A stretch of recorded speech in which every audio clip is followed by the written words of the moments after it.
many mothers, loves baking cookies.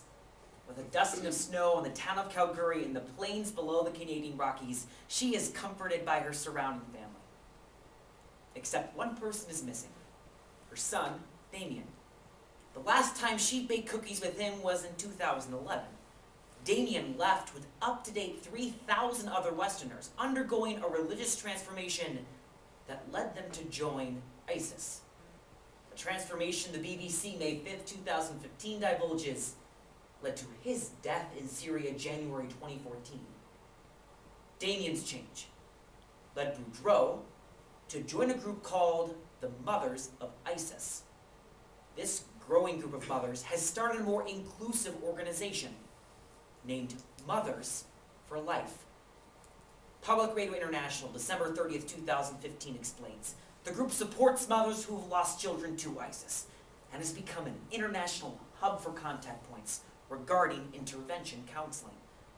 The Wall Street Journal, November 16th, 2015 furthers, in the most recent terrorist attacks on Paris, the main recruiter was from Europe. Because of its geographic proximity and interconnected borders, this particular region of the world has become a terrorist playground. While the Mothers for Life are fighting against the Islamic State, Foreign Policy magazine, June 2015, argues they're humanizing an organization that has killed over 18,000 people.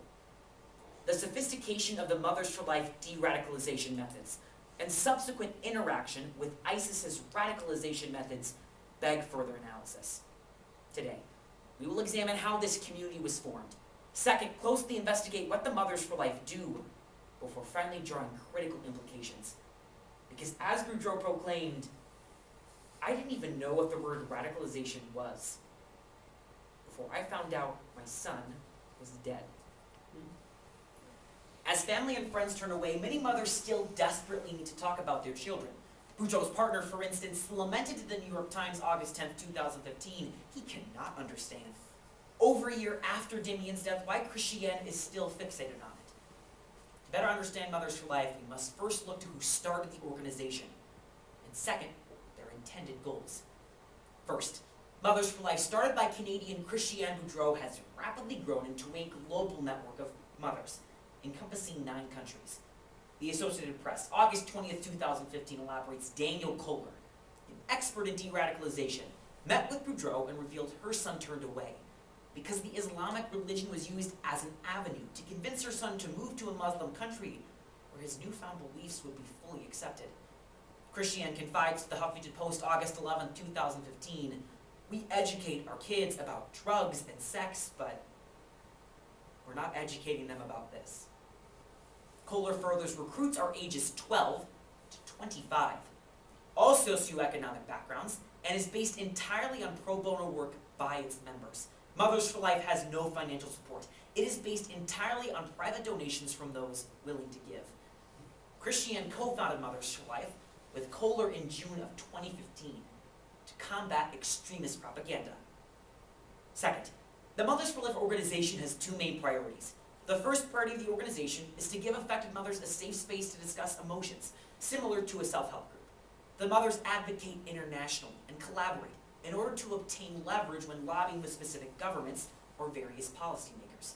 Daniel Kohler, founder of Mothers for Life, furthers in a personal interview January 10th, 2016, the group's second priority is to provide training, assessment, and counseling to those mothers who seek to help other families looking to prevent further radicalization.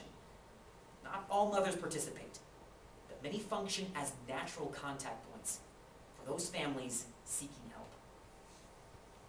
Christiane Boudreaux tells the Huffington Post, August 20th, 2015, she received an email from a woman in Denmark. Hi, I too have lost a son who was killed in Syria and would like to get in contact with other mothers. As Mothers for Life grows, we must first look to their global platform. And second, their successes and failures. First, Mothers for Life's message and global platform is based on the importance mothers hold in jihadi ideology. The Public School of International Affairs in Paris, January 15th, 2015 reports, the consensus among jihadist scholars is women are given the role of raising children in respect to proper Islam, providing support, both material and spiritual. The Mothers for Life prevention and intervention methods rest upon the quote from the Quran. Muhammad said paradise lies at the feet of the mother.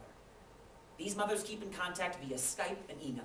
Daniel Kohler furthers in a personal interview October 1st, 2015, a private Facebook group becomes a safe space to discuss and uphold the global platform.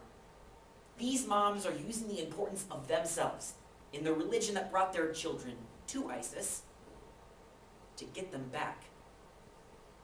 Second, the Mothers for Life advocate internationally, educating about the signs of radicalism. Encompassing 9 countries, methods and resources are given to prevent further radicalization, tailored to that specific region of the world. Mothers for Life has launched numerous social media campaigns. The most recent, Open Letter to Islamic State June 2015, went viral. ISIS responded officially after 3.5 hours on Twitter. Kohler reports receiving numerous letters from jihadists stating the campaign made them turn away from jihadism. Kohler furthers, however, limitations are largely financial and political. Mothers for Life does not have the necessary resources to bolster a stronger network, equipped with regular meetings and trainings. Christiane Boudreau tells The Highline August 27, 2015, "If I had known then what I know now, I would have never had kids." Christiane never wants another parent to experience the reality she felt when she failed to keep her son from joining a terrorist organization that resulted in the loss of his life, revealing 2 implications: the humanization of ISIS and an ISIS rabbit hole. First, the Mothers for Life advocacy methods unintentionally humanize ISIS. Georgia State professor Dr. James Darcy explains in a personal interview September 3, 2015, historically women have represented morality in nearly all cultures. In addition to the pivotal role mothers hold in jihadi ideology, compounded the notion of morality and motherhood, it inadvertently positioned ISIS's newest members as lost boys. Carolina Dam, member of Mothers for Life, confides in a personal Skype interview, October 10, 2015, her son Lucas, after being diagnosed with Asperger's, converted to Islam and joined ISIS to find structure and acceptance. Slate Magazine, August 18, 2015, furthers a sense of belonging and hope he did not find in his home or Western society. Mothers for Life draws heavily on these narratives, reaching out to their son's humanity, forcing all of us to acknowledge that humanity. The mothers say, "You are our children." So those fighting against ISIS have to say, those are their children. Transforming recruits from terrorist to child, shifting the focus away from atrocities committed as ISIS members to the children's innocence, violating our archetype of a terrorist and replacing it with a white teenager. Second, the existence of Mothers for Life reveals the rabbit hole or secret passage ISIS has discovered. Parents aren't typically as knowledgeable about sites like Twitter. The Economist, August 20th, 2015 affirms, the key recruiting tool of ISIS, where recruiters reach out directly to potential members across the planet.